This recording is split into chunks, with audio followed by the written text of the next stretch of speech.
Doon po sa Adonis versus Republic of the Philippines, ito po yung reporter na pinakulong ng nasirang speaker ng Kamara de Representante, matinding katunggali ni Tatay Digong, si dating Speaker Nograles.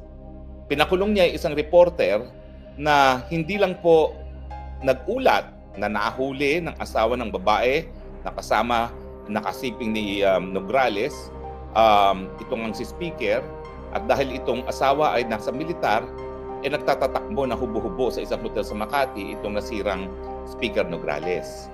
Ito pong dahilan kaya hindi po kami ever naging magkasundo nitong mga Nograles.